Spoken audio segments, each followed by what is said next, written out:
वापी शहर बन सकता है हॉटस्पॉट। कोरोना संक्रमितों की संख्या अब तेजी से बढ़ रही है। उद्योगों के शुरू होने के बाद आंकड़े अधिक भयावह रूप से सामने आ रहे हैं।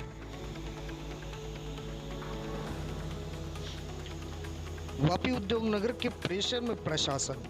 जब एक भी कोरोना पॉजिटिव केस नहीं था तब सख्ती दिखाई गई थी लॉकडाउन में, पर अब लगातार बढ़ते केस के बावजूद उद्योग नगर के कारखानों में, कंपनियों में 100% मजदूर।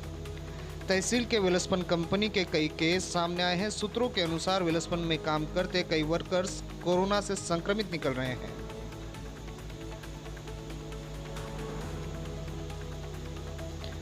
तो क्या वेलस्पन जैसी कई कंपनियां हैं अभी? क्या वेलस्पन इंडिया कंपनी छुपा रही है कंपनी में कोरोना के संक्रमण की बात, या संबंधित विभाग कंपनी का नहीं ले रहा है नाम?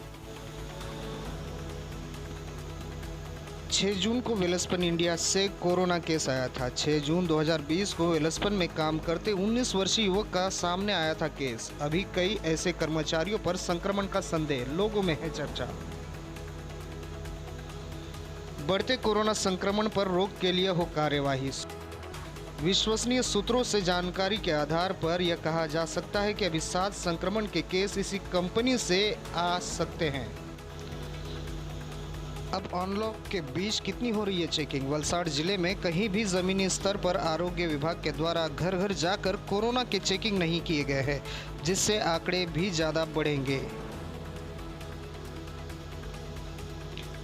अनलॉक के दौरान कंपनियों में कितनी चेकिंग हुई है? वापी वलसाड़ की कंपनियां, फैक्ट्रियां तथा छोटे उद्योगों में काम करते कितने वर्कर और कितनी क्षमता थी कोरोना की, इस पर भी कोई चेकिंग नहीं की गई है।